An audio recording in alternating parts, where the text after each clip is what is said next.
Some advice sounds socially intelligent because it predicts the perfect reaction. Say this, and they will trust you. Pause here, and they will miss you. Praise this detail, and they will do it again.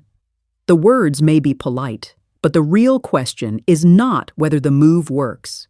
It is whether the other person is being understood or being written into your preferred scene. Researchers often describe responsiveness as understanding, validation, and care.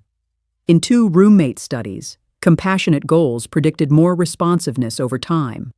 Goals organized around protecting or proving the self predicted the opposite pattern. That does not mean one sentence reveals a hidden motive. It means the same polished behavior can serve different goals. Attention can make room for a person, or it can become a steering wheel.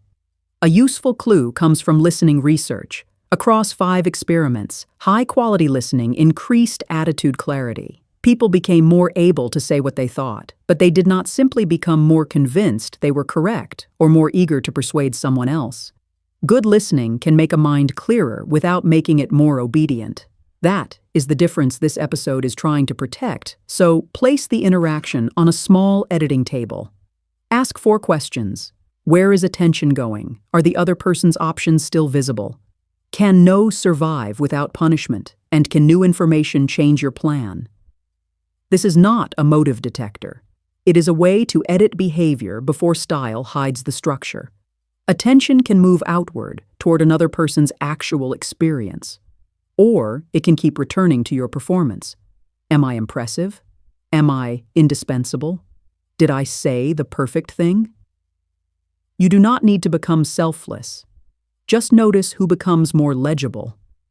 If the other person's needs, limits, and words remain blurry while your image becomes sharp, the interaction may look caring without becoming responsive.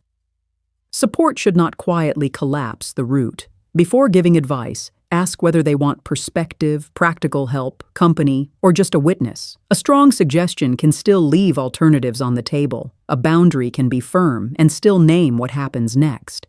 The test is not whether you influence anyone. Human beings influence each other constantly. The test is whether influence leaves a choice recognizable. Now look at refusal. Can they decline without paying a hidden tax? Sulking, ridicule, urgency, debt, or the threat that warmth will disappear. Sometimes a decision really is constrained by safety, responsibility, or time. Say that plainly. But when choice is supposed to exist, make no practical. Ask early. Keep the audience small. Do not perform the favor first and request consent after momentum has already narrowed the exit.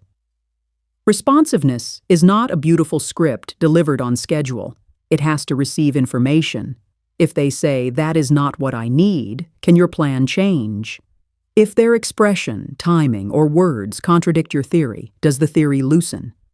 Social intelligence is not accurate prediction alone. It is the ability to revise while another person is still present. Imagine a friend is upset. Writing the person sounds like a flawless speech built to produce gratitude. Reading the room begins smaller. Do you want comfort, ideas, or company? Imagine you are praising someone. Writing the person uses approval to manufacture repetition. Reading the room names what was real. You stayed with a difficult problem. That gave the team time to think. And imagine offering a favor. Writing the person creates an invisible debt. Reading the room offers capacity without purchasing the next response. I can help for an hour. You can also say no. In each case, warmth remains.